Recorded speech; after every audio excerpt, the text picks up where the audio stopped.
जितने अभी युग हो गए ना वो तो चले गए, अभी जो चालू है वो कलयुग है। तो कलयुग में गंधर्व जी ने मुझे ये बताया कि तुम एक दिन करोगे ना तो 10 साल का पुण्य है। और मैंने ऐसा पढ़ा है कहीं पे कि जो 8 चिरंजीवी जो बोलते हैं वो अभी भी पृथ्वी पे हैं और एक दिन एक होंगे, ऐसी थ्योरीज चल रही हैं। 4,32,000 कलयुग का काल है, में से 5,121 कुछ हो गया है, जी। बाकी कुछ बाकी है, बाकी बहुत साल बाकी है, बहुत वर्ष बाकी है।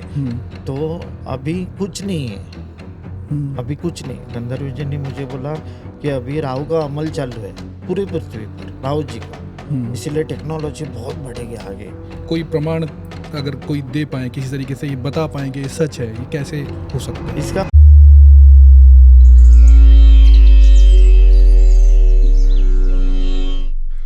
नमस्कार सर। नमस्कार। Welcome to the show. Thank you. कैसे हैं आप सर? मैं ठीक हूँ, आप कैसे हैं? बढ़िया सर। सो कैसा चल रहा है आपका अगला नेक्स्ट बुक?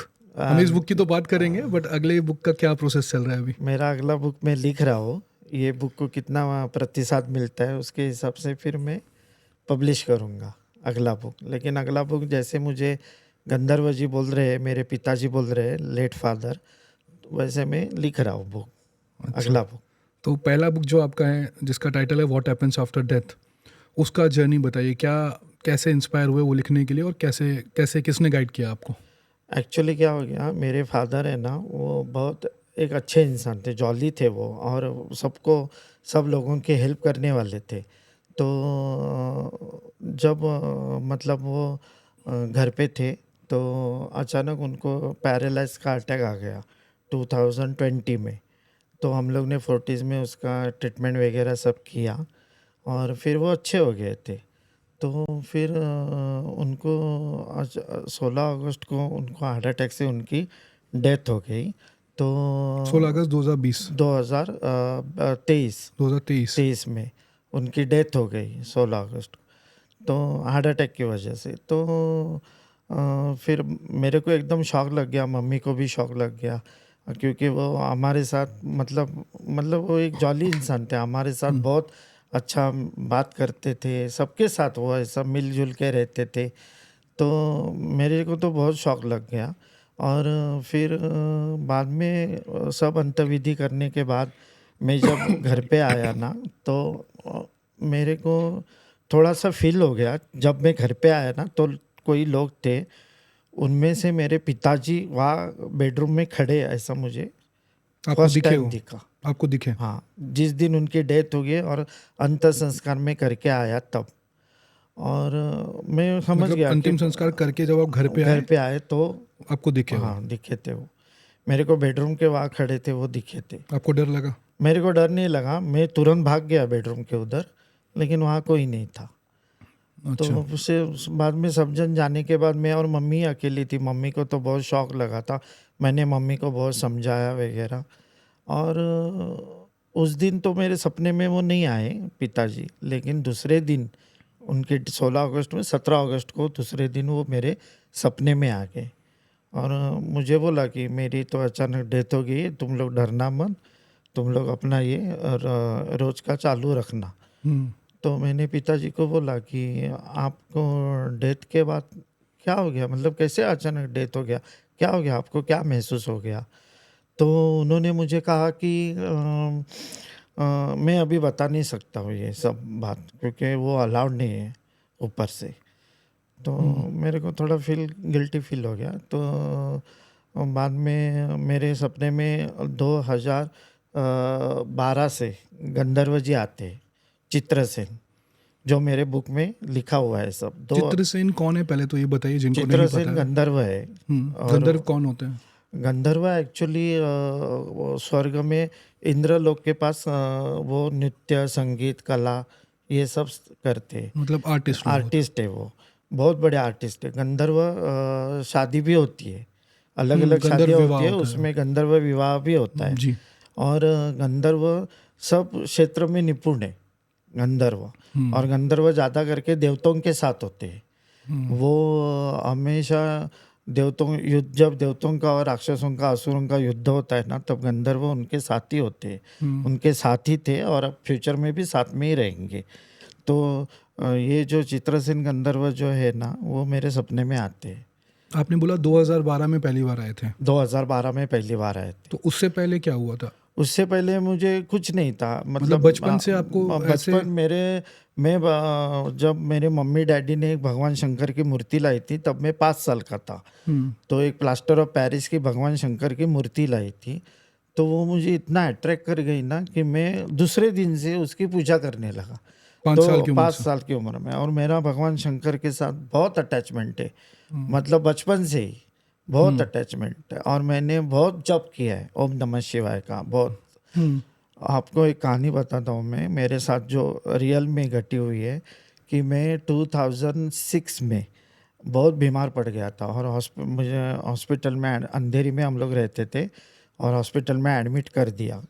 तो 2-3 दिन मैं टोटल 9 डेज था हॉस्पिटल में, और 2-3 दिन के बाद मेरे को बहुत ज़बरदस्त बुखार आ रहा था, और मैं बुखार में ही था। तो 2-3 दिन के बाद हॉस्पिटल में एडमिट होने के बाद 2-3 दिन के बाद, जब मैं रात को मेरा रूम अकेला ही था, मैं अकेला ही था रूम में, बाकी कोई नहीं था। रात के 1:30 पौने 2 बजे रहेंगे, मैं जगा था, सलाइन लगाया हुआ था, और छन छन छन करके आवाज़ आने लगा। तो मैंने दरवाजे के पास देखा, दरवाज़ा खुला था, दरवाज़ा बंद नहीं था, और उस टाइम रूम में एसी नहीं थे, फैन थे। तो 2006 में? 2006 में तो फैन चालू था, लाइट डिम लाइट रहता है ना, वो चालू था, जी। और छम छम छम करके आवाज़ आने लगा। तो मैं दरवाजे में देखने लगा कि और एक अलग अलग सुगंध, ये सुगंध मैंने अभी तक कभी मतलब यही किया नहीं, महसूस ही नहीं किया है। ऐसा सुगंध आने लगा, और चम चम चम चम आवाज़ आने लगा। तो मैं सोचा कि कौन आ रहा है, मेरे को लगा कोई तो आएगा। मेरे सामने दरवाजे में भगवान भोलेनाथ खड़े थे, और पहली बार मैंने उनको देखा, ये आ गया है। गूज़बम्स आ गए। तो मैं उठ नहीं सकता था, लेकिन तो भगवान भोलेनाथ मेरे पास आ गए, और वो जो मेरा बेड था ना, उसमें बैठ गए, मेरे को देख के हंस गए, और मेरे सर के ऊपर से ऐसा हाथ घुमाया उन्होंने, और बोले कुछ नहीं होगा, तुम ठीक हो जाओगी। और मेरे को बहुत रोने को आ गया उस टाइम। तो उन्होंने मेरी आँख ऐसे ये कर दी, फूस दी, और बोले कि लाइट क्यों बंद है। तो मैंने बोला ये लोग बंद करके गए। तो उन्होंने खुद जाके लाइट जलाया, भगवान भोलेनाथ ने। और भोलेनाथ इतने दिखने में सुंदर थे कि मैं वर्णन ही नहीं कर सकता हूँ। मतलब कम से कम 8-9 फुट के थे वो, और एक अलग तरह का सुगंध आ रहा था, एक अलग तरह की पॉजिटिविटी महसूस हो रही थी। उसके बाद कितने टाइम के बाद आप ठीक हुआ? बाद 4-5 दिन के बाद मैं ठीक हो गया मैं 4-5 दिन में उसके बाद। लेकिन मेरी इतनी भक्ति हुई थी कि भोलेनाथ मैं बीमार था तब मेरे को देखने आए दर्शन थे, देने आए। और मैं फर्स्ट टाइम मैंने उनको देखा रियल में, भगवान शंकर जी को। पर ये इंसिडेंट आपने जब लोगों को बताया? मैंने लोगों को नहीं बताया, मैंने सिर्फ मम्मी डैडी को ही बताया। उन्होंने यकीन किया? हाँ, उनका यकीन था, क्योंकि उनको मालूम था कि वो भगवान शंकर की जो मूर्ति थी ना, उसने इतना पावर आ गया था ना, कि कौल प्रसाद मालूम है आपको? हाँ। लेते आप बता थे ना। दीजिए क्या होता है, जिनको हाँ, नहीं मालूम है उनके लिए हाँ, बता दीजिए। कौल प्रसाद ऐसी चीज़ होती है कि हमको कोई क्वेश्चन है समझो लाइफ में, कि मेरा ये काम होएगा कि नहीं, तो राइट एंड लेफ्ट में फूल रखा जाता है। तो अगर राइट हैंड का फूल गिर गया तो यस, लेफ्ट हैंड का फूल गिर गया तो नो, ऐसा हम लोग का था। तो उसको हम लोग कॉल लगाते थे, और वो भगवान शंकर की जो मूर्ति थी ना, वो कॉल देती थी, इतनी पावरफुल हो गई थी पर मेरा। ये सब चीज़ें आजकल की जनरेशन मानती नहीं है, वो साइंस में मानती है। हाँ, साइंस भी मानते नहीं। अभी देखो, मैं भी सॉफ्टवेयर डेवलपर हूँ, मैंने भी साइंस में पढ़ाई की है, कॉमर्स में पढ़ाई की है, तो लोग नहीं मानते हैं, लेकिन ये प्रैक्टिकल है। या आपके एक्सपीरियंसेस हैं? हाँ, ये प्रैक्टिकल है। भगवान है इस दुनिया में, भगवान है, गंधर्व जी है, यक्ष यक्षिणियाँ है, सब जन, महाकाली है, सब जन है। तो 2006 में जब ये इंसिडेंट हुआ, उसके बाद क्या हुआ आपकी लाइफ में? 2006 में इंसिडेंट होने के बाद मैं ठीक हो गया। बाद में हम लोग का रीडेवलप हो गया, तो हम लोग मुलुंड शिफ्ट हो गए। तो वो जो मूर्ति थी ना, वो 2007 में उसको थोड़े क्रैचेस पड़ गए। हम्म, तो बहुत सारे भटजी लोगों ने बोला कि ऐसा मूर्ति रखो मत, और प्लास्टर ऑफ पेरिस की थी, उसको मतलब ठीक भी नहीं कर सकते हम्म, थे। तो लोगों ने बोला ऐसा रखो मत रखो। मेरे को मतलब ये हो गया था कि इसको कैसे पानी में छोड़ो ना मैं, हम्म, उसका ये पूजा विजा करके। तो मतलब मम्मी डैडी भी मेरे बोले कि नहीं, वो अभी बहुत क्रैक आ गए, उसको उसको छोड़ना पड़ेगा पानी में। तो फिर मैंने जू के समुंदर में उसका पूजा विजा करके, वो जो भटजी से करते हैं वो सब करके, हम लोग ने उसको जू में पानी में छोड़ दिया। और उसके बाद मैंने स्फटिक की शंकर की पिंडी लाई और उसकी पूजा ये सब करता हूँ। हम्म, बहुत सारे लोग मुझे बोलते थे, अरे भगवान शंकर की मूर्ति घर में नहीं रखनी चाहिए, वो तो हम्म, शमशान में रहती है। ऐसा कुछ नहीं है, लेकिन हम लोग के साथ ऐसा कुछ नहीं हो गया 2006 तक। भगवान शंकर की आप मूर्ति रखोगे तो भी चलेगा, लेकिन ज़्यादा से ज़्यादा पिंडी रखोगे तो भगवान की पिंडी को हम लोग ज़्यादा मतलब अभिषेक कर सकते हैं, ये बहुत सारा कुछ कर सकते हैं भगवान हम्म, पिंडी के साथ। हम्म। मूर्ति के साथ हम लोग इतना नहीं कर सकते, लेकिन भगवान पिंडी की पूजा करेंगे तो ज़्यादा अच्छा है। वो बाद में मुझे रियलाइज़ हो गया। तो 2012 में जब पहली बार गंधर्व जी आए तो क्या देखा आपने, कैसे, मतलब वो आए क्यों आपके पास? गंधर्व जी, मैं सोया था रात को, तो गंधर्व जी मेरे सपने में आ गए। तो मैंने पूछा आप कौन है? तो वो 8-9 फुट के गोरे गोरे पान ऊंचे इंसान थे। ये सब सोने से मढ़े हुए थे, इधर सोना, पूरा सोना, सोने का मुकुट। 9 फुट के तो कम से कम रहेंगे। तो उन्होंने बोला कि मैं गंधर्व हूँ। तो मैंने पूछा कि आप मेरे सपने में क्यों आए? तो उन्होंने बोला कि आज से मैं तुम्हारे सपने में आऊँगा, क्योंकि अभी टाइम आ गया है। तो मैंने बोला कौन सा टाइम आ गया? तो तुमको फ्यूचर के बारे में कुछ कुछ बताने का, तुमको सही रास्ते में लेके जाने का, ये सब उन्होंने मुझे बोला। तो बाद में मैंने पूछा उनको कि आप मुझे क्या क्या बोलेंगे फ्यूचर के बारे में? मतलब उन्होंने बोला कि तुम्हारी जो भी तकलीफ़ है, तुम्हारे मम्मी डैडी की, तुम्हारे दोस्तों की, उसके बारे में तुमको मैं हेल्प करूँगा। और मैं तुम्हारा दोस्त हूँ, उन्होंने बोला। तो मैंने बोला आप मेरे दोस्त कैसे हो? तो उन्होंने बोला कि तुम भी एक गंधर्व हो, और तुमको शिक्षा मिली है, और वो शिक्षा की वजह से तुमको 5 साल जन्म पृथ्वी पर लेना है, और ये अभी चौथा मेरा जन्म चालू है, ऐसा उन्होंने मुझे बताया।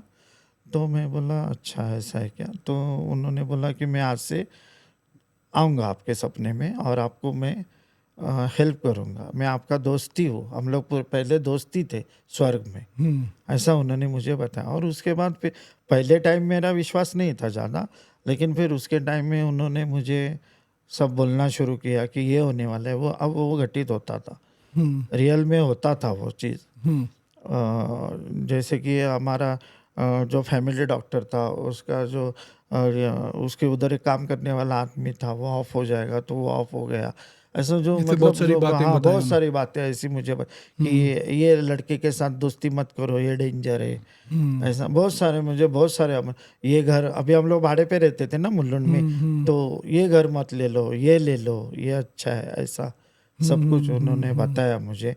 मेरे पिताजी भी 2010 में गुलियन बैरे सिंड्रोम हो गया था उनको, हम्म, तो उसके पहले भी मुझे उन्होंने आगाह कर दिया था, लेकिन मैंने मतलब वो नहीं, मतलब लाइटली ये कि 2012 में मेरे पास वो आए थे ना, तो 2011 में मेरे पिताजी ठीक हो गए। तो उन्होंने मुझे बोला था कि 12 में कि उनको क्या क्या करना चाहिए, वैसे वैसे हम लोग ने किया, और फिर वो ठीक हो गए, पिताजी अच्छे हो गए एकदम, चलने फिरने। गुलियन बैरे सिंड्रोम तो डेंजर है, आदमी चल नहीं सकता है, लेकिन मेरे पिताजी फिजियोथेरेपी वगैरह करने के बाद, और फोर्टिस हॉस्पिटल ने भी बहुत हेल्प की, हम्म, और वो गंधर्व जी ने भी मुझे बहुत बताया उस टाइम पे 2012 में कि उनको क्या क्या करना चाहिए, हम्म। एक्सरसाइज।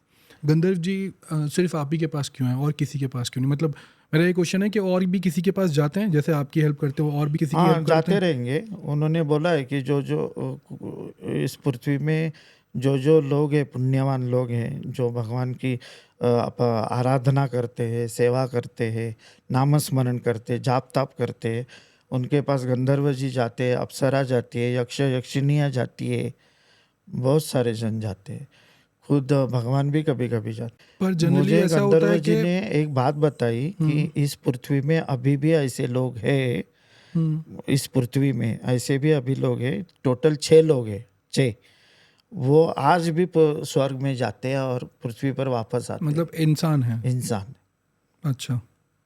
आज भी। ऐसा गंधर्व जी ने मुझे बताया। कौन है क्या है वो नहीं बताया, लेकिन आज भी ऐसे 6 लोग हैं इस पृथ्वी पर जो स्वर्ग में जाते आते हैं, लेकिन वो ऐसा ये नहीं करते कि मैं स्वर्ग में जाता हूँ, ये करता हूँ, वो करता हूँ, बताते ऐसा नहीं। बताते नहीं। तो मेरा ये क्वेश्चन है कि जनरली हम जो भी सपना देखते हैं तो बहुत कम सपने हमें याद रहते हैं इतना डिटेल में। अब आपके सपने में अगर वो आते हैं और जो भी चीज़ें बताते हैं तो आपको कैसे याद रहते हैं और आप क्या करते हो उसके ये बाद? उनकी कृपा है। जो जब मैं सुबह उठता हूँ ना, तो कभी कभी है ना, मुझे मेरा काम जो सॉफ्टवेयर डेवलपमेंट का है ना, वो कभी कभी रात को भी होता है। तो मैं रात को सोता नहीं हूँ, तो सुबह सोता हूँ, तो सुबह भी वो आ जाते हैं कभी कभी। और मैं अगर मेरा कुछ पर्सनल काम है, समझो आपका कुछ काम है और आपने मुझे बताया कि आप ज़रा बताइए, तो मैं रात को या जब भी मैं सोने जाता हूँ ना, तो उनको आंख बंद करके हाथ जोड़ के प्रार्थना करता हूँ कि आप आ जाइए, मुझे कुछ सवाल पूछने, तो वो आ जाते, तुरंत आ जाते।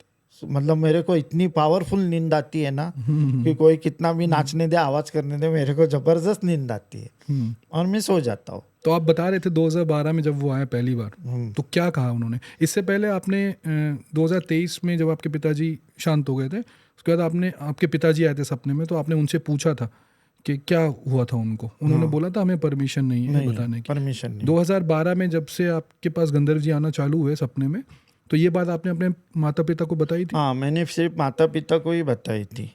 उनका क्या कहना मम्मी था? डैडी को बताई थी। मम्मी डैडी ने 2-3 सवाल भी पूछे थे उनके लाइफ के।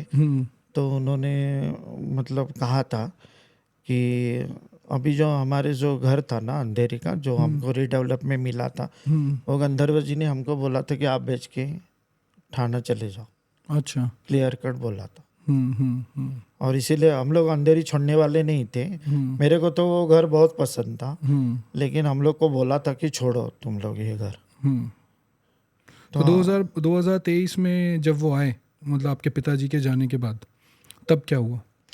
2023 में जब वो पिताजी मेरे डेथ होने के पहले 2 दिन गंधर्व जी मुझे हमारे घर के सामने मेट्रो रेलवे का काम चालू है, जी। तो वहाँ पे लेके गए और वो जो पिलर रहता है ना मेट्रो रेलवे का, वो मुझे दिखा, ये देख।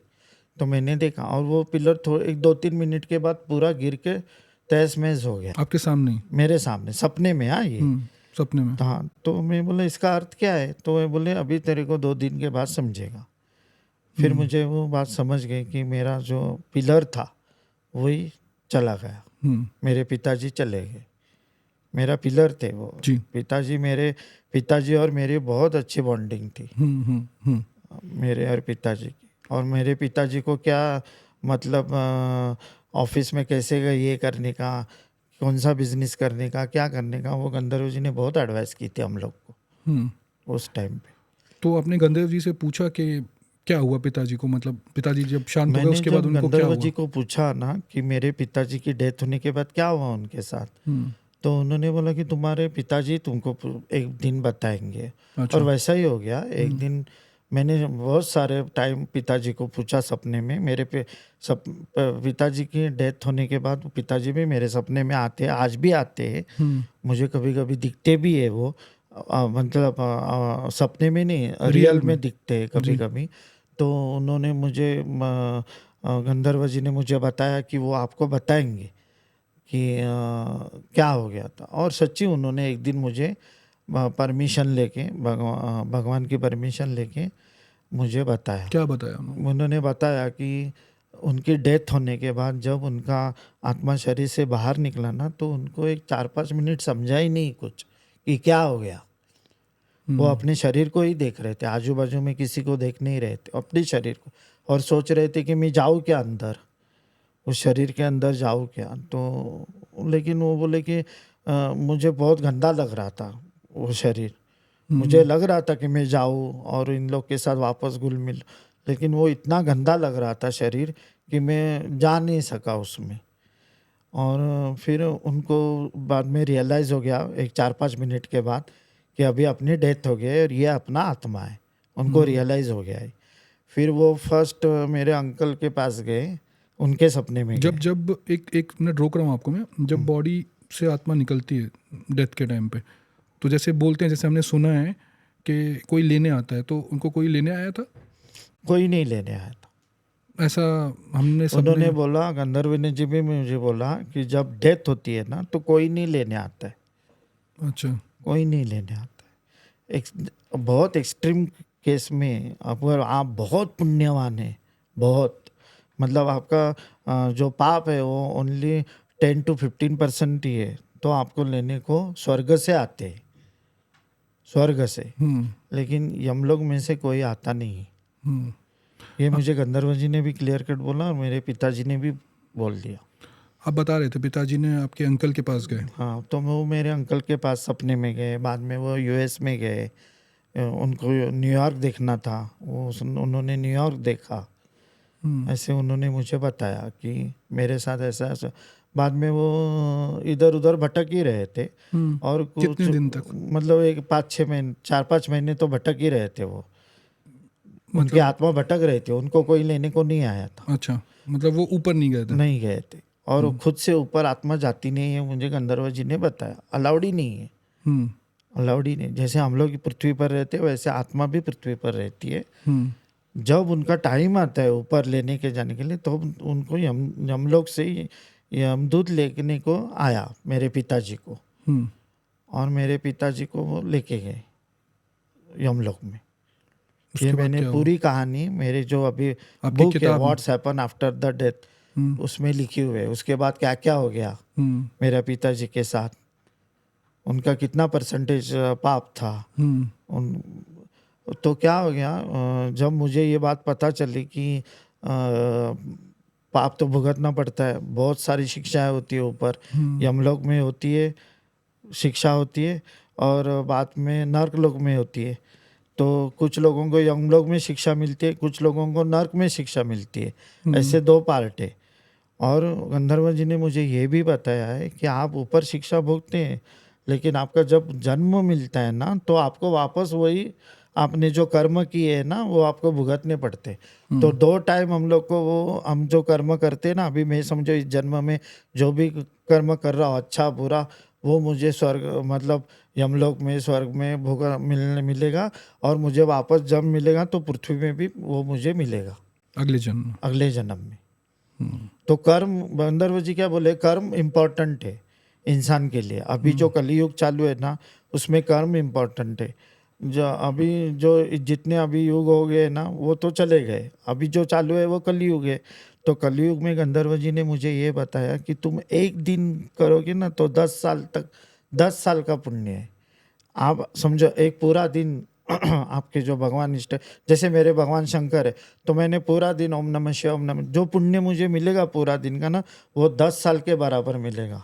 10 साल के बाद 10 साल का जो पुण्य मिलता है ना वो एक ही दिन में मिलेगा। इतना पावरफुल ये है। एक चीज़ मुझे पूछनी थी, आपने कर्म की बात करी, तो जनरली हम सब ने ऐसा सुना है कि जो भी आप अच्छे या बुरे कर्म करते हो उसका फल आपको यहीं पे मिलता है। और बहुत से लोग ऐसा भी बोलते हैं कि स्वर्ग और नर्क जैसी कोई चीज़ नहीं होती है, तो इसके ऊपर क्या आपका कहना है? स्वर्ग और नर्क जैसी चीज़ होती है नहीं होती है ये मुझे पहले मालूम नहीं था, लेकिन मेरे पिताजी की डेथ होने के बाद जब मुझे गंधर्व जी ने और पिताजी ने बोला कि, पिताजी ने मुझे बोला कि मेरे को यमलोक लेके गए, उधर क्या क्या हो गया वो मेरे बुक में है सब। बुक में है जी। तो पिताजी मेरे बोले, गंधर्व जी बोले, यानी तो है यमलोक, यमलोक है। पिताजी को मेरे स्वर्गलोक में भी लेके गए ये लोग, तो स्वर्गलोक भी है। और पिताजी को मेरे भोलेनाथ के पास भी लेके गए ये लोग, शिवलोक में, तो शिवलोक भी है। और खुद गंधर्व जी, मेरे बुक में लिखा हुआ है, मैंने खुद गंधर्व जी ने ये बुक लिखना है कि नहीं लिखना है, ये परमिशन प्रत्यक्ष विष्णु जी के पास जाके ली है ये परमिशन, तभी मैंने ये बुक लिखी है। और जब मैं ये बुक लिखता था ना, मैं आपको रमेश जी यकीन नहीं होगा, मैं मतलब मेरे को सब याद नहीं रहता था, क्योंकि इतना बड़ा ये रात में सोने में सपने में सुनने के बाद जब मैं और मैंने ज़िंदगी में कभी बुक लिखे भी नहीं है, ये फर्स्ट टाइम मैंने बुक लिखी है, और वो भी ज़बरदस्ती से लिखी है। आपको झूठ लगेगा कि मेरे पिताजी मुझे सुबह 6 बजे, समझो मैं रात को सो गया ना तो सुबह 6 बजे ऐसे करते थे, राजा उठ जा, ऐसा कान में सुनाई देता था और मैं उठ जाता था और बुक लिखने बैठता था। मतलब अपना नित्य कर्म करके बाद में बुक ले, मैं 10 बजे तक, 7 बजे से 10-11 बजे तक बुक लिखता था। और आपको ऐसा लगेगा जब मैं भूल जाता था ना, अरे यार क्या बताया, तब मेरे कान में गंधर्व जी बोलते थे आके कि आपको ये लिखना है। अभी अभी सर बहुत से लोगों को ऐसा लगेगा कि ये बुक का प्रमोशन करने के लिए ऐसा बोल रहे हैं, है ना, उनको सच नहीं लगेगा ये। तो कोई प्रमाण अगर कोई दे पाए किसी तरीके से, ये बता पाए कि ये सच है, ये कैसे हो सकता है? इसका प्रमाण तो नहीं दे सकते, क्योंकि अगर मैं मरने के बाद ही मुझे पता चलेगा, बराबर है ना, मैं मरूंगा तो मुझे पता चलेगा कि यमलोक है क्या, यमदूत है क्या, स्वर्ग है क्या, शिवलोक है, विष्णु लोक है, ब्रह्म लोक है, ये तो मेरे को मरने के बाद ही पता चलेगा। तो मैं प्रमाण तो नहीं दे सकता। लेकिन गंधर्व जी ने मुझे एक बात बताई है कि हमारे जो फ्यूचर की बात बताता हूँ मैं आपको, ये फ्यूचर में घटित होने वाला है। हमारे जो सोल्जर्स है भारत के, वो बहुत पावरफुल सोल्जर्स है, बहुत पावरफुल, और उनको फ्रीडम देना चाहिए। जितना फ्रीडम सरकार उनको देगी ना उतना अच्छा है, ये मुझे गंधर्व जी ने बताया है। ये भी 4 दिन पहले ये अच्छा। पॉडकास्ट में आने के लिए क्या बोलना है वो उन्होंने मुझे बताया। क्या बताया? यही कि फ्रीडम देनी चाहिए सोल्जर को, क्योंकि भारत को अभी 2025 के एंडिंग में थोड़ा अलर्ट रहना चाहिए, क्योंकि कुछ कंट्रीज ऐसी है जो भारत की जो डेवलपमेंट अभी चल रही है, भारत का जो वर्ल्ड में नाम है, प्रोग्रेस हो तो रही है। प्रोग्रेस है, तो थोड़ा वो कुछ कर सकते हैं। तो भारत को अलर्ट रहना चाहिए, सोल्जरों को फ्रीडम देनी चाहिए। आतंकवाद जैसे कुछ घटनाएं 2026 में घट सकती है, लेकिन सोल्जर को फ्रीडम देंगे, और सोल्जर अलर्ट तो है ही वो, लेकिन उनको फ्रीडम जितना चाहिए उतना सरकार देगी ना तो ये सब टल जाएगा, उन्होंने बोला। और भूकंप आने की वर्ल्ड में चांसेस है 2025 में। 2025 के एंडिंग में ये सब, और 2026 में, मैं जो बता रहा हूँ 2025 के एंडिंग में भूकंप आने की बहुत बड़े चांसेस है पूरे वर्ल्ड में, कुछ कुछ कंट्रीज में, उसमें भारत भी है, ब्राज़ील जैसे भी देश है, तो उनको अलर्ट रहना पड़ेगा। और यूरोपियन कंट्रीज़ को भी बहुत अलर्ट रहना पड़ेगा, एक दूसरे से शांति से बातचीत करके जो भी कॉन्फ्लिक्ट है वो बातचीत करके सॉल्व करने पड़ेंगे, नहीं तो उसका परिणाम कुछ अलग हो सकता है। उन्होंने मुझे बताया, लेकिन मैं अभी ऑन कैमरा नहीं बोल सकता हूँ, लेकिन उन्हें मुझे बताया कि यूरोप कंट्रीज़ को बहुत अलर्ट रहना है, बहुत, और यूएस और रशिया को भी बहुत शांत रहना है। यूएस और रशिया को, रशिया हम लोग को बहुत मदद करेगी, गंधर्व जी ने मुझे बताया। रशिया हम लोग को, भारत को बहुत मदद करने वाली आगे फ्यूचर में, रशिया। और हम लोग को चीन से भी अच्छा खासा, मतलब अभी रशिया की वजह से थोड़ा टेंशन कम हो जाएगा, चीन का भी हम लोग का।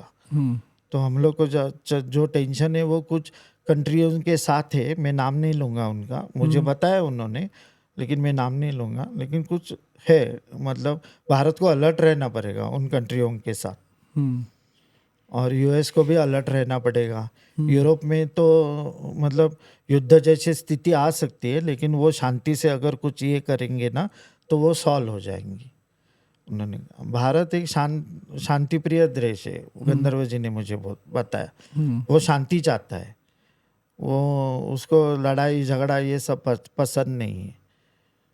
तो भारत शांति की मार्ग से ही चलेगा, भारत ज़्यादा युद्ध में भाग नहीं लेगा। अच्छा, ऐसा उन्होंने कहा। और जो आजकल चल रहा है, आजकल की जो जनरेशन है गलत रास्ते पे चल रही है, आपने अभी आप भी सारी न्यूज़ वगैरह देखते होंगे, उसके बारे में क्या कहूँ? उनको कैसे सही रास्ते पे, उनको सही रास्ते पे लाने के लिए उनको नामस्मरण ही एक ऐसी चीज़ है जो जाप तप। बट देखो जो लोग इनमें इन सब चीज़ों में नहीं मानते, उनका क्या है? अभी मतलब मैंने ऐसे सुना है कि अभी शायद कलयुग का बोलते हैं कि कलयुग खत्म होने वाला है, बट बोलते हैं कि अभी जो घोर कलयुग वाला पीरियड है वो तो अभी स्टार्ट हुआ है। इसके कलयुग ऊपर क्या बोला हाँ उन्होंने? कलयुग मुझे गंधर्व जी ने मुझे तो कुछ मैं ज़्यादा बुक पढ़ता भी नहीं हूँ, जी। और मुझे गंधर्व जी ने जो बताया वो ही मैं बोलता हूँ। 4,32,000 कलयुग का काल है। हम्म। हाँ, उनमें से कृष्ण जी का जब ये हो गया था, मृत्यु हो गया था, तब से कलयुग शुरू हो स्टार्ट गया। हुआ, हाँ। 4,32,000 ये टोटल कलयुग का काल है। उसमें से 5,121 कुछ हो गया है, जी। बाकी कुछ बाकी है, बाकी बहुत साल बाकी है, बहुत वर्ष बाकी है। हम्म। तो अभी कुछ नहीं है, हम्म। अभी कुछ नहीं है। गंधर्व जी ने मुझे बोला कि अभी राहु का अमल चालू है पूरी पृथ्वी पर, राहु जी का, इसलिए टेक्नोलॉजी बहुत बढ़ेगी आगे। देखो एआई आ गया, चाइना ने भी अभी नया ये निकाला, भारत भी निकालने वाला है। तो डेवलपमेंट बहुत हो जाएगी, टेक्नोलॉजी में डेवलपमेंट इतनी हो जाएगी, हाई हो जाएगी कि जब कलयुग का मध्य आएगा ना, तो इंसान मतलब टेक्नोलॉजी में हाईएस्ट। लेकिन जितनी टेक्नोलॉजी आगे बढ़ेगी ना, उतना थोड़ा सा लोगों के लिए डिफ़िकल्ट है, डिफ़िकल्ट पीरियड आ जाएगा। जितनी टेक्नोलॉजी मतलब समझो आकाश से गाड़ियाँ उड़ने लगेगी, टैक्सी उड़ने लगेगी, ये वो तो सब स्टार्ट हो ही गया वो बेंगलोर स्टार्ट हो ही में, गया है। हाँ। तो कलयुग के जो मध्य आएगा ना, उसमें टोटल हाईएस्ट लेवल पे टेक्नोलॉजी रहेगी, हाईएस्ट लेवल। और उसके बाद आस्ते आस्ते आस्ते आस्ते कलयुग में गिरना शुरू हो जाएगा। अभी देखो लोग पहले जो युग थे, तो लोग 100 साल 200 साल जिंदा रहते थे।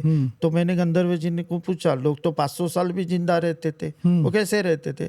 तो उन्होंने बोला कि कायाकल्प करके एक विद्या थी जो स्वर्ग से इन लोगों को, ऋषि मुनियों को दी थी। कायाकल्प। कायाकल्प, और कायाकल्प ऐसी विद्या है कि आप अभी समझो 80 साल के हैं और अभी आपको मरना नहीं है, तो आप कायाकल्प विद्या जो उसका 15-20 दिन या 25 दिन ऐसा कुछ ये था का मतलब पूजा अर्चा थी। वो करने के बाद आप, अगर आप सोचते कि मैं 25 साल का हो जाऊँ या 20 साल का हो जाऊँ, तो कायाकल्प से आप 20 साल के भी हो जाते थे। और ऐसे वो लोग 200 साल 500 साल जिंदा रहते तो थे। वो विद्या अभी भी है? वो विद्या हमारे नालंदा विद्यापीठ में थी, गंधर्व जी ने मुझे बुलाया, लेकिन उसको नालंदा जला दिया। विद्यापीठ को 90 लाख बुक्स थी। गंधर्व जी ने ये बात मुझे बताई, मैं किधर पढ़ा नहीं हुई है। 90 लाख बुक्स थी, उसमें से कुछ ही बुक्स बची, बाकी की बुक्स सब जल गए। बुक मतलब वो कागज पे नहीं लिखते थे, वो हाँ, लकड़ी वो, का ये हाँ। रहता था ना, उसमें लिखते थे। वो कम से कम 4-5 महीना जल रही थी।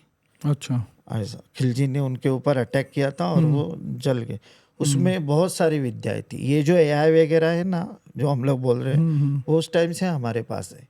हमारे पास इतनी टेक्नोलॉजी थी उस टाइम पे, लेकिन वो आम जनता के पास नहीं थी। ये ऋषि मुनि और देवों के पास थी। अभी समझो मैं आपसे बात कर रहा हूँ, लेकिन मैं बात नहीं करूँगा, चुप बैठूंगा, और मैं कुछ मन में बोलूँगा तो आपको पता चल चलेगा। जाएगा। आप मन में कुछ बोलेंगे तो मैं, इतनी फास्ट टेक्नोलॉजी थी। देखो कुछ देव थे ना, वो ऐसे देखते थे और एक दूसरे से बात करते। वो क्या था? मोबाइल था। वो लोग बोलते थे कि ये आईना था, आईना नहीं था उस टाइम पे, वो मोबाइल ही था। एक दूसरे से वो मोबाइल, हम लोग कैसे वीडियो कॉलिंग करके अभी बोलते, वही टेक्नोलॉजी थी। ऊपर जो टेक्नोलॉजी है ना, मैंने आपको रोक रहा हूँ, आपकी बुक का एक स्निपेट पढ़ा है मैंने, जहाँ पे मैंने ऐसे देखा है कि ऊपर जो हिसाब किताब करते हैं उनके हाथ में टैब होता है। हाँ तो टैब से उनके टैब जैसा ही होता है, टैब नहीं होता है। हाँ, मतलब टैब जैसा एक इंस्ट्रूमेंट है। उसमें जब आप, गंधर्व जी ने मुझे बोला कि जब सामने खड़े रहते हैं ना, मतलब जो सूक्ष्म आत्मा होती है, आप जब यमलोक में जाते हैं ना, तो आपको एक सूक्ष्म शरीर प्राप्त होता है। जैसे आप यंग अवस्था में थे वैसा सूक्ष्म शरीर मिल जाता है और आप सामने खड़े रहते। तो ये जो यमलोक के जो मेन है ना यमदूत, मेन यमदूत, वो बहुत ऊपर बैठते हैं और नीचे वाला यमदूत नीचे बैठता है। तो उसके हाथ में वो टैब रहती है और वो ऐसा सामने आपके रखता है और आपका फोटो खींच जाता है और फिर आपका पूरा डिटेल आ जाता है कि आपने क्या कर्म किए और क्या नहीं। इतनी फास्ट टेक्नोलॉजी उनके पास है, हम लोग से। और 24 आवर्स उनके कैमरे हम लोग के पास इर्द गिर्द घूम रहे, हम लोग को दिख नहीं रहे। आप कुछ भी कर्म करो वो छुपेगा नहीं। आप उनको बोलोगे ना, नहीं मैंने नहीं ये किया है, तो उनके पास 85 से 100 इसका बड़ा टीवी है। इंच का, हाँ इंच का, उसमें वो दिखाते ये देखो भाई, मतलब आप झूठ ये ही नहीं कर सकते कि बच नहीं सकते। बच ही नहीं सकते झूठ में, हम्म। आपको सच ही बोलना है। और मैंने ऐसा पढ़ा है कहीं पे कि जो 8 चिरंजीवी जो बोलते हैं वो अभी भी पृथ्वी पे हैं और एक दिन एक होंगे, ऐसी ऐसी थ्योरीज चल रही हैं, तो इसके ऊपर क्या? मैंने ये बात 5-6 दिन पहले ही गंधर्व जी को पहुंचे थे, तो गंधर्व जी ने बोला कि टोटल 11 चिरंजीवी है। 11। 11 अभी वो सब पृथ्वी पर आते जाते रहते हैं, ज़्यादा करके पृथ्वी पर रहते नहीं हैं, लेकिन वो स्वर्ग में ही रहते हैं। हमें तो 8 ही पता था, 11 बोल रहे हैं आप। हाँ 11 मैं बताता हूँ उनके नाम। जी तो वो मैंने लिख के लाया है वो नाम। जी। तो वो जो चिरंजीवी है ना, वो कलयुग का जो मध्य आएगा ना, उसके बाद डाउनफॉल चालू हो जाएगा, मतलब युद्ध ये वो सब चालू हो जाएगा, वॉर बीर सब, और उसमें बहुत सारा ये हो जाएगा, और 2 पार्ट बन जाएंगे, एक अच्छे लोग है एक बुरे लोग, और उसमें फिर कली का अवतार आएगा। और कली का जो अवतार आएगा उसको हेल्प करने के लिए, देखो कली का अवतार आएगा तो राक्षस भी आने वाले हैं पाताल से, असुर आने वाले हैं, पिशाच आने वाले हैं, और ये दैत्य ये सब आने वाले हैं। तो उनके साथ लड़ने के लिए अकेले कली को ये नहीं होगा ना, इट्स नॉट पॉसिबल।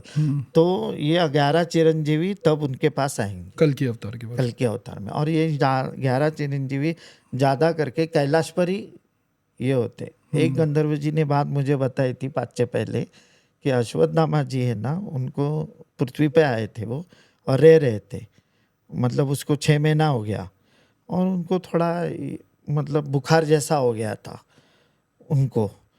तो अंधेरी में एक बहुत बड़ा हॉस्पिटल है अंधेरी में, उधर वो गए थे अपनी उधर उन्होंने डॉक्टर को दिखाया, दवाइयाँ ली। वो मतलब इंसान की तरह रह रहे थे। इंसान की तरह रहे, पृथ्वी में इंसान की तरह ही रहना है आपको। पृथ्वी में अभी आप ये नहीं कर सकते हो, वो पहला, क्योंकि ये कलयुग है ना, कलयुग पहला जो युग था, तो पहले युग में कैसा आप जो मांगते हो भाई मुझे खाना चाहिए, पंच पकवान तुरंत आ जाता था, जैसे अभी स्वर्ग में है। स्वर्ग में सेम ऐसा ही है, आपको खाना बनाने के स्वर्ग में इतना ही है, आपको जप करना है, जप तप करना है। स्वर्ग के सुख सब सुख भोगने, स्वर्ग में सब सुख भोगने को मिलते हैं, लेकिन आपकी उतनी पुण्य ही चाहिए, पुण्य चाहिए आपका उतना, कर्म अच्छा चाहिए।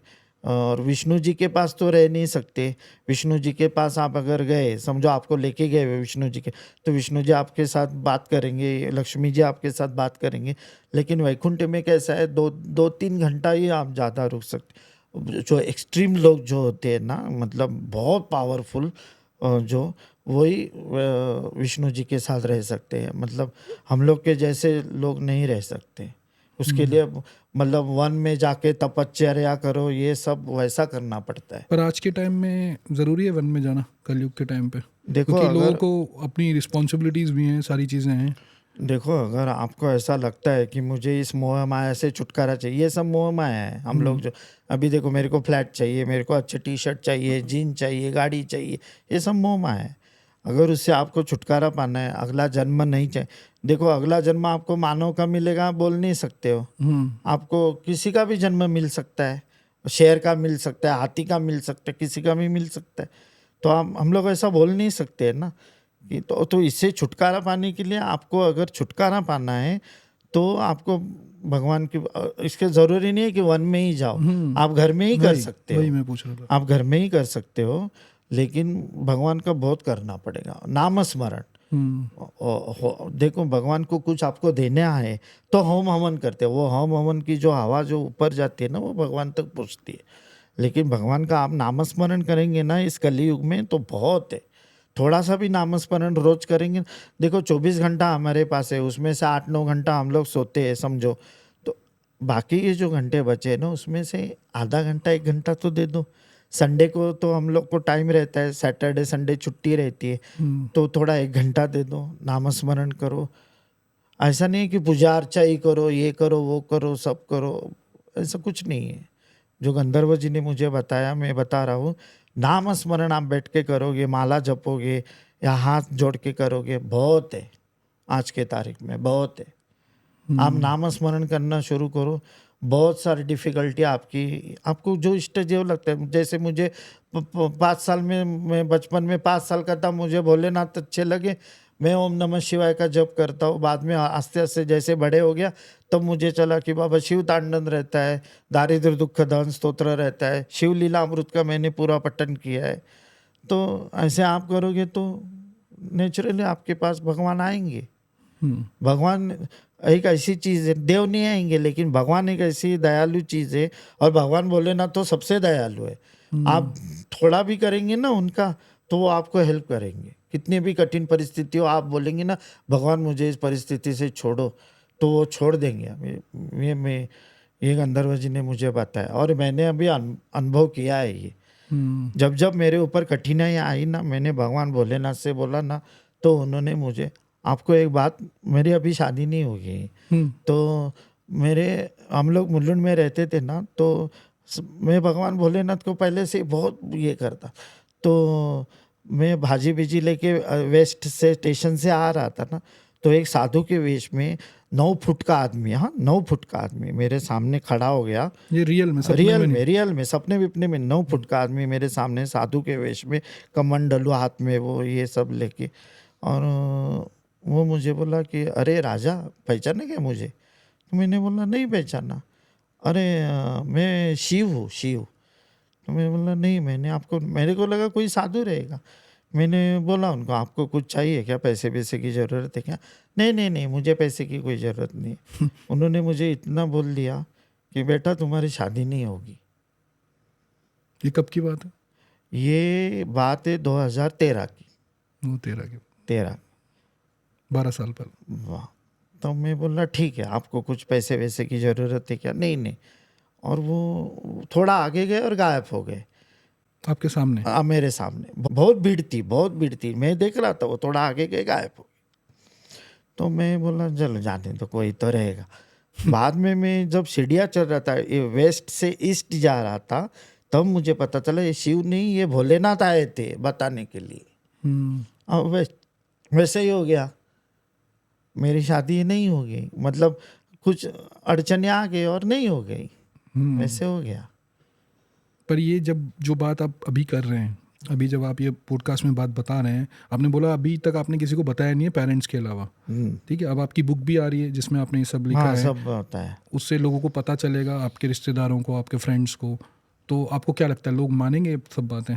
देखो, जिनको जो मानेंगे उनको तो अच्छा ही है। अगर मेरा विश्वास नहीं है तो मैं नहीं मानूंगा, मेरा विश्वास है तो मैं मानूंगा। ये अलग अलग इंसान के अलग अलग सोचने का तरीका है। लेकिन इस दुनिया में भगवान है, ये मैं मानता हूँ, आप मानते हो या नहीं ये मुझे मालूम नहीं है, लेकिन मैं मानता हूँ कि इस दुनिया में भगवान है। गंधर्व जी मेरे सपने में आते, जो उन्होंने बोला वो अभी तक सच हो गया है।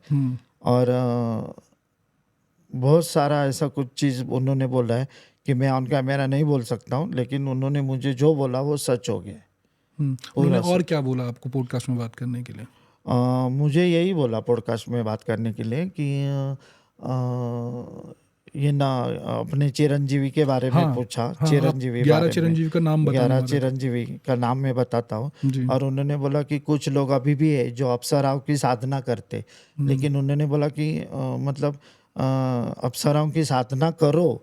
अप्सराओं, गंधर्व और अप्सरा एक ही साथ रहते हैं, वो स्वर्ग में गायन नृत्य दोनों भी करते, लेकिन अप्सराओं की साधना ऐसी करो कि किसी गुरु को पूछ के करो, किधर पढ़ के, किधर टीवी में देख के भी, ऐसा मत करो, क्योंकि अप्सरा जितनी अच्छी होती है उतनी डेंजर भी होती है। वो आप अगर आपकी साधना गलत हो गई तो आप पागल भी हो सकते हो उसमें, या आपके साथ कुछ भी हो सकता है। ये भी बात गंधर्व जी ने मुझे एक अप्सरा भी ऑफर की थी कि मैं तुम्हें देता हूँ, लेकिन मैंने नहीं ली, क्योंकि मेरे को भोलेनाथ के सिवा किसी में इंटरेस्ट ही नहीं है। मेरे भगवान भोलेनाथ है, वो मुझे बचाएंगे, मुझे मालूम है। जब मेरे ऊपर संकट आता है मेरे भोलेनाथ मुझे बचाते। एक टीवी पे इंसिडेंट देखा था कि जमीन से सोना आता है, तो मेरे को एकदम एक्साइट लगा कि ये क्या चीज़ है। तो मैंने गंधर्व जी मेरे जब सपने में आए थे ना, मतलब माइनिंग की बात कर रहे हैं? माइनिंग से सोना, माइनिंग की नहीं, हंडा आता है सोने का, ऐसा मैंने एक बार टीवी पे देखा था। जमीन के नीचे से सोने के अंडे आते। तो मैंने गंधर्व जी से सपने में एक दिन पूछा कि ये क्या रियली सच है क्या? तो उन्होंने कहा कि ये सच है कि पूर्व के जो लोग पहले जो लोग थे ना, वो वॉर होता था ना, तब एक जगह छोड़ के दूसरी जगह भाग जाते थे। वो क्या करते थे, उनके पास सोना बहुत था, सोना पैसा बहुत था, तो वो हंडे में भर के रखते थे और वो अपने कबड़ में रखते थे। उनके लकड़ी के कबड़ रहते थे, उनमें रख लेकिन जो कोई आक्रमण करता था ना, वो सोना बिना छीन के लेके जाता था। तो वो क्या सोचते थे, यहाँ से हम लोग भाग जाएंगे और जैसे युद्ध खत्म हो जाएगा वापस हम लोग आएंगे। तो वो क्या करते थे, जमीन में गड्ढा ये करके उसमें सोना डाल देते थे, हंडा डाल देते थे, 4-5 हंडे सोने के जमीन में खड्डा करके डाल देते थे। लेकिन वो लोग इतने होशियार थे उस टाइम के, वो यक्ष को ये करते थे, उसकी साधना करके उनको बुलाते थे और यक्ष को बोलते थे कि आपको इस सोने को प्रोटेक्शन करना है। तो यक्ष जी क्या करते थे, जो आत्मा घूमते हैं ना, उनमें से एक आत्मा को पकड़ते थे और उसको प्रोटेक्शन के लिए रख देते थे और बाद में वो गड्ढा बुझाया जाता। तो आत्मा यक्ष को क्या पूछता था कि भाई मैं कितने साल रहूं इधर, वो भी है ना, मैं भी, मेरे को भी जन्म चाहिए कि नहीं आज न कल। तो यक्षदेव उनको बोलते थे, अगर कोई ये जगह ऐसा ऐसा करेगा तो तुम मुक्त हो जाओगे। ऐसी एक घटना एक गांव में घटी थी, जो फिश वाली रहती है ना, वो ऐसे ही जंगल, मतलब वो एक गांव से दूसरे गांव में जंगल के रास्ते से जाती थी फिश बेचने के लिए। तो एक बार ये गंधर्व जी ने मुझे बताया था, ये रियल इंसिडेंट हो गया है किधर, पृथ्वी में, अपने कोकण में। तो वो ऐसे ही पानी पीने के लिए और चपाती भाकरी खाने के लिए और भाजी खाने के लिए फिश का ये बाजू में लेके बैठी और फिश खाने लगी, सॉरी खाना खाने लगी। तो खाना खाने के बाद हाथ में ये किया, वॉश किया, पानी भी नहीं पिया और ऐसा आराम करके बैठी। तो उसने देखा तो 2-3 फिश खराब हो गए। तो उसने वो निकाले, उनके जो टुकड़े करके ऐसे डाल दिए। तो यक्ष जी ने उसको बोला था आत्मा को कि कोई तुम्हारे ऊपर फिश डालेगा या उसका खून गिरेगा तो तुम ऊपर मुक्त हो जाओगे। जैसे ही वो आत्मा के ऊपर गिर गए, ऊपर लैंड के ऊपर, वैसे वो आत्मा मुक्त हो गए और ऊपर से 4 अंडे आ गए सोने के। ये रियल इंसिडेंट है? ये रियल इंसिडेंट एक कोकन में हो गया है बहुत साल पहले, बहुत मतलब 70-80 साल पहले का है ये। ऐसे मतलब यक्ष यक्षिणियाँ, अभी देखो कोई लोग बोलते हैं कि महाकाली आती है या कोई देवी आती है मेरे आंग में। हाँ, तो ये इतना इजी नहीं है। मैं किसी के अंदर आ जाती हूँ। हाँ, ये इसके लिए 64 योगिनी पहले आपको उनको वश करना पड़ता है। करेक्ट, ये सुना है मैंने। हाँ, 64 योगिनी को, ये मुझे गंधर्व जी ने बोला है। मैं ज़्यादा टीवी तो देखता नहीं हूँ, लेकिन मुझे जो गंधर्व जी ने बोला है मैं आपको बोल दे। तो कोई भी महालक्ष्मी, महासरस्वती, महाकाली, ये तो आने के पहले 64 योगिनियों को आपको सिद्ध करना पड़ता है और बहुत सारे जो है मतलब देवगण हैं उनको भी सिद्ध करना पड़ता है और बाद में महाकाली आती। और ये सब करने के लिए बहुत टाइम भी लगता है और कोई पावरफुल गुरु चाहिए इसके लिए। ये किसी मतलब डरपोक इंसान का काम नहीं है ये, ऐसा है। आपकी बुक में शिवलोक के बारे में भी थोड़ा सा डिस्क्रिप्शन है, तो आपने उसको बहुत, मतलब ऐसा डिस्क्रिप्शन मैंने कहीं और पढ़ा नहीं है, मतलब शिव पुराण में भी है, बाकी जगह पे भी है, बट ऐसा डिस्क्रिप्शन मैंने नहीं पढ़ा है। तो वो उसके बारे में थोड़ा अगर बता पाएँ आप। ये मुझे गंधर्व जी ने बताया कि शिवलोक कैसा है। वो शिवलोक एक ज़बरदस्त है, पूरा ओपन है, ऐसा कवर बिवर नहीं है, पूरा ओपन है शिवलोक। और उसको कैलाश भी बोलते हैं, अभी ऊपर वाले लोग कैलाश भी बोलते हैं और हमारा नीचे भी पृथ्वी में भी कैलाश है। वो कैलाशी नाम उन लोग शिवलोक भी बोलते हैं, महादेव लोग भी बोलते हैं और कैलाश भी बोलते हैं। वहाँ भगवान शिव, माँ पार्वती, कार्तिकेय और उनकी लड़की और ये सब रहते हैं, उनकी दास दासियाँ। और ज़बरदस्त है वो, मतलब उन्होंने जो मुझे वर्णन दिखाया ना, उन्होंने मुझे शिवलोक नहीं दिखाया सपने में, लेकिन स्वर्ग दिखाया, स्वर्ग का एक भाग दिखाया उन्होंने मुझे सपने में। लेकिन उन्होंने जो शिवलोक का जो वर्णन किया ना, वो ज़बरदस्त है, वाइट एकदम टोटल, अलग अलग फूल है उसमें जो हमारे पृथ्वी में नहीं है। और उनका सुगंध इतना आता है कि पूरा मतलब महक जाता है। एक फूल यहाँ रखोगे तो ये पूरा हॉल महक जाएगा, इतना पावरफुल फूल है।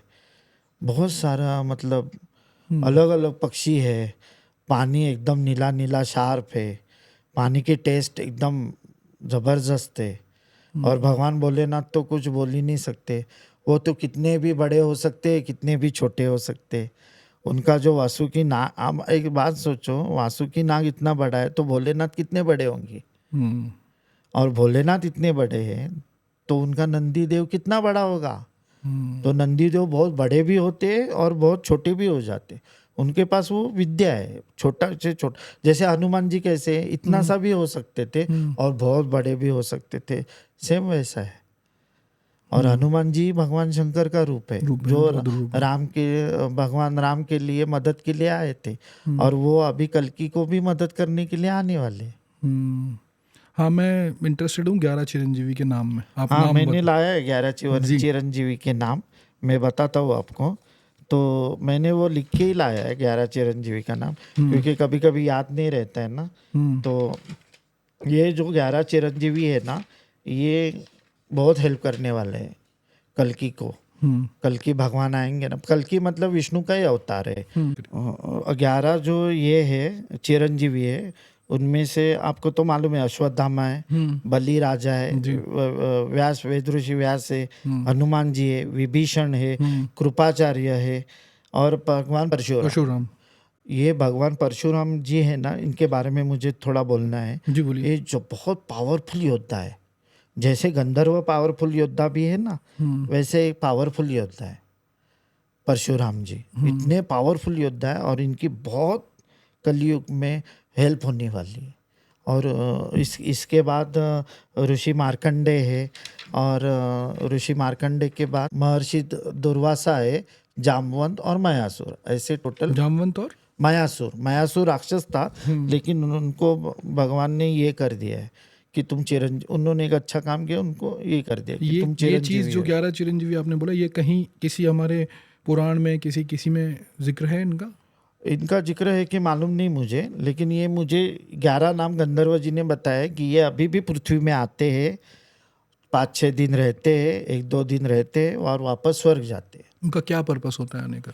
उनका आने का पर्पस किसी को हेल्प करना ही होता है, हेल्प। अभी हनुमान जी भी आते हैं, कुछ कुछ लोगों को हनुमान जी दिखते भी है, गंधर्व जी मुझे बोले, जो हनुमान जी की बहुत सेवा करते हैं ना।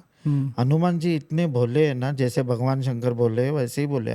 आप हनुमान जी की जब सेवा करेंगे ना, उनका जाप नाम तो ये सब नामस्मरण करेंगे ना, तो वो एक ना एक दिन आपके सामने प्रकट हो जाएंगे, इतना श्योर है। एक सवाल था, जब हम जनरली ऐसा सुनते हैं कि मतलब भगवान के लिए या ईष्ट के लिए सारे जो इंसान हैं वो अपने बच्चों की तरह होते हैं, है ना? तो जब सब अपने बच्चों की तरह होते हैं तो सबकी वो हेल्प क्यों नहीं करते? कुछ लोग होते हैं कि वो सफ़र कर रहे होते हैं, उनको परेशानियों में होते हैं, फिर भी उनकी कोई हेल्प नहीं आती। जैसे आपने बताया कि कुछ लोग को वो हेल्प करते हैं आके, जैसे आपको आ रहे हैं, आपको गाइड कर रहे हैं, ऐसा सबको नहीं आ रहे। तो ऐसा भेदभाव क्यों करते हैं वो लोग? वो भेदभाव नहीं करते हैं, वो अपने कर्म के हिसाब से होता है। अगर समझो आपका लास्ट जन्म का कर्म बहुत अच्छा है, तो भगवान आपको हमेशा ही हेल्प करेगा। आपको कोई ना कोई आके आपको रास्ता दिखाएगा, भगवान नहीं आएगा, लेकिन भगवान के रूप में कोई ना कोई आएगा और आपको रास्ता दिखाएगा कि भाई इस रास्ते से जा, तू सक्सेस हो जाएगा। भगवान के रूप में, भगवान के रूप में वो आएगा इंसान, वो इंसान आएगा। आपको भगवान दिखेंगे, नहीं दिखेंगे ऐसा नहीं बोल रहा हूँ, लेकिन उसके लिए बहुत तपस्या करनी पड़ेगी। भगवान बहुत सादे है, सिंपल है, वो ऐसा नहीं है कि हम लोग दिखेंगे नहीं, हम लोग ऐसे वैसे। आप उनकी साधना करो, आप उनकी तपश्चर्या करो, आप उनका नामस्मरण करो। ऐसा ज़रूरी नहीं कि उनकी मूर्ति चाहिए, फोटो चाहिए या उनका कुछ चाहिए। आप सिर्फ माल जपते रहोगे या हाथ जोड़ के नामस्मरण करोगे ना भगवान का, लेकिन उस टाइम ऐसा होना चाहिए कि कोई कितना भी आपके आजू बाजू में नाचने दो, बोलने दो, कुछ भी करने दो, हाँ, लेकिन आप बस वही भगवान ही मेरे फोकस है। और ये जो अभी महाकुंभ चल रहा है, लोग मतलब होड़ मची हुई है कि वहाँ पे हमें जाना है, जो अच्छी बात है और जाना भी चाहिए, लोग जा रहे हैं अपना पाप मिटाने के लिए। इसके ऊपर क्या कहना, कुछ कहा उन्होंने? हाँ, उन्होंने मुझे कहा कि भगवान भोलेनाथ और पार्वती जी, ये एक्चुअली बोलना नहीं चाहिए, लेकिन उन्होंने मुझे बोलने को नहीं बोला है, मतलब बोलने को बोला है, बोल सकते हैं तो हाँ, उन्होंने बोला है मुझे तुम बोल सकते हो, लेकिन डिटेल नहीं। क्योंकि क्या है ना, मैं डिटेल बोलूँगा ना तो लोग फिर वहाँ जाके फिर ज़्यादा भीड़ हो जाती है और वो भीड़ कंट्रोल करना पुलिस को बहुत कठिन हो जाता है। तो उन्होंने मुझे बोला था कि भगवान शंकर और पार्वती भेष बदल के महाकुंभ में आके गए, पौना घंटा थे 45 महाकुंभ मिनट्स। में, 45 मिनट्स। और उनके जो लोग पैर पड़े, मतलब साधु संत समझ के ये उनके मतलब वो कल्याण हो अलग गया, वेश में थे तो कल्याण हो गया उनका। लेकिन वो आके गए भगवान। और अभी जो महाशिवरात्रि आने वाली है, उधर भी कोकण में एक है भगवान शंकर का मंदिर कोकण में, वहाँ पे वो आने वाले। और वो उन्होंने जो टाइम दिया है मुझे, वो है 1 बजे से 1:20 तक। भगवान पार्वती, दिन में। सॉरी, भगवान भोलेनाथ, माँ पार्वती और गणपति जी तीनों जन आने वाले हैं, और कार्तिकेय और अशोक सुंदरी, ये लोग आने वाले हैं भेष बदल के। हाँ, वो टेम्पल का नाम मुझे बोला है, लेकिन मैं बोलूँगा आपको मैं बाद में बोलता हूँ, ऑन कैमरा नहीं, क्योंकि लोग वहाँ उतने जाएंगे तो टेम्पल को कंट्रोल करना मुश्किल हो मुश्किल जाएगा। होगा। हाँ, एक मुझे बात बताइए, मतलब आपकी बुक जो है वो डेथ के बाद क्या होता है इसके बारे में, करेक्ट? तो इसके बारे में एक पुराण भी है हमारे पास, गरुड़ पुराण। तो गरुड़ पुराण में बहुत सारी ऐसी बातें लिखी हुई हैं जो हमने पढ़ी हैं, या उसका पाठ भी होता है जब फैमिली में अगर ऐसी घटना हो जाती है।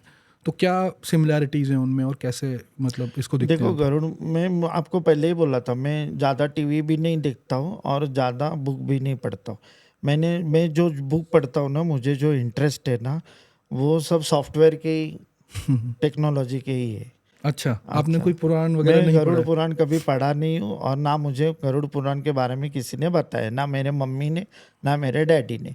क्योंकि मेरे डैडी तो थोड़े जॉली थे, उनका मतलब ये गरुड़ पुराण वगैरह इसमें ज़्यादा ये नहीं था, इंटरेस्ट नहीं था। हाँ। मम्मी थोड़ी मेरी देवभक्त है, लेकिन वो भगवान की पूजा अर्चा करती है, ये पुराण बिराण ये सब ये नहीं, वो नहीं पढ़ती है। तो मैंने गरुड़ पुराण पढ़ा नहीं है, मुझे उसके बारे में मालूम नहीं। मुझे गंधर्व जी ने और पिताजी ने क्या क्या बोला, वो मैंने उस बुक में लिखा है। और मैं लिखने वाला नहीं था वो बुक, मुझे बुक लिखने का मतलब प्रैक्टिस ही नहीं था। लेकिन गंधर्व जी ने मुझे फोर्स किया कि तुम ये बुक लिखो, अभी कली युग में इसकी ज़रूरत है, लोगों को पता होना चाहिए कि डेथ के बाद क्या होता है। आज तक किसी को मालूम नहीं था डेथ के बाद क्या होता है। हाँ, थ्योरीज थी, अलग अलग हाँ, थ्योरीज हैं लोगों थ्योरीज थी अलग अलग, लेकिन एक्चुअल क्या होता है वो पहले जो युग थे ना, उन लोगों को मालूम था कि एक्चुअली क्या होता है। देखो, कुछ लोग अभी भी है ऐसे पृथ्वी में, मैंने आपको पहले भी बताया, जो स्वर्ग में जाते आते, भगवान शिव के पास जाते आते, तो पहले के युग में भी लोग जाते आते थे ना। तो हम लोग को पहले से ही मालूम है ना ये सब बात, भारत को पहले से ही मालूम है। अभी यूएस ने इसके ऊपर बहुत, नासा ने इसके ऊपर बहुत एक्सपेरिमेंट किया है। अभी ये सारे जो मैंने गंधर्व जी से पूछा कि एक पृथ्वी पे ही लोग हैं, बाकी ये मंगल है, शनि है, गुरु है, इधर क्यों नहीं है? तो उन्होंने बोला कि ये सब इस पृथ्वी को कंट्रोल करने के लिए रखे हुए हैं। ये किसने बनाया है? महामाया ने बनाया। अभी महामाया कौन है? तो मैंने अपने बुक में सब लिखा है, महामाया कौन है, आदि माया कौन है। तो ये हमारे जो भगवान है, पहले ब्रह्मा, विष्णु और महेश, मतलब शंकर भगवान जी, इनके ऊपर आदि माया है, ये तीनों को कंट्रोल करती है। और आदि माया के ऊपर महामाया है। ये मैंने अपने बुक में लिखा है, आप पढ़िए, बहुत इंटरेस्टिंग है। मैं लोगों को भी रिक्वेस्ट करता हूँ कि आप पढ़िए, बहुत इंटरेस्टिंग है ये बात मुझे भी मालूम नहीं थी, लेकिन बाद में मुझे पता चली।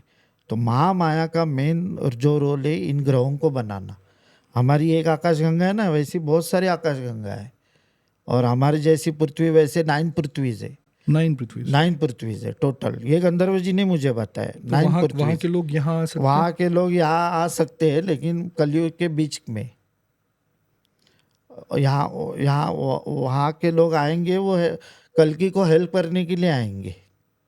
नहीं, जैसे आपने 9 पृथ्वी बताई, वहाँ पे भी इंसान रहते होंगे, तो जैसे हम एलियंस की बात करते हैं कि यहाँ से वहाँ जाते हैं, वहाँ से, तो वो आ सकते हैं, हम अलग अलग पृथ्वी जा सकते हैं। कल्कि अवतार में कल्कि जी को मदद करने के लिए आ सकते हैं, ऐसा गंधर्व जी ने मुझे बताया। कि वो लोग आ सकते। और हमारे पृथ्वी जैसे सेम पृथ्वी नहीं है, वो अलग अलग है। उनका पानी अलग है, उनका टेस्ट अलग है, उनके झाड़ अलग है, उनके फूल अलग है, उनकी लोक संख्या बहुत कम है। हमारे पृथ्वी में ही लोक संख्या ज़्यादा है, उनकी लोक संख्या बहुत कम है। और भारत के हमारा बारे में क्या कहना है उनका? हाँ, भारत के बारे में क्या कहना है? भारत को ही क्यों चुना उन्होंने?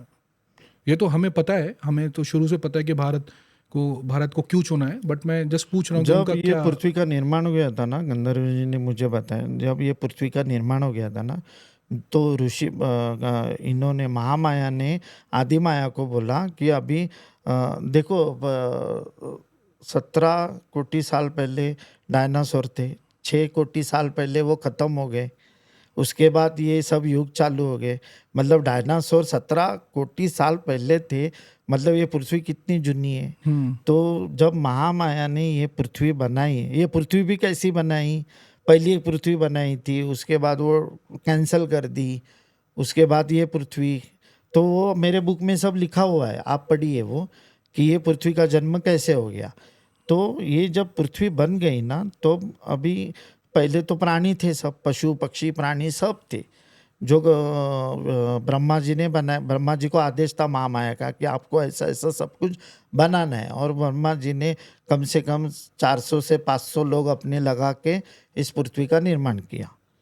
बराबर है, ये झाड़ पशु पक्षी, ये जी जी। नदी नाले सब, समुंदर, ये सब ब्रह्मा जी ने बनाए हुए हैं। तो बाद में जब लगा कि अभी इंसान को यहाँ भेजना चाहिए पृथ्वी पे, तब इंसान को भेजा। तो इंसान को मालूम नहीं था कि कैसे सरवाइव करने का, कैसे रहने का, क्या खाना पीना खाने का, ये सब चीज़ मालूम नहीं थी उन लोग को। तो उनको समझाने के लिए कुछ दूत छोड़े थे, और ये जो दूत है ना, ये हमारे सब ऋषि मुनि है।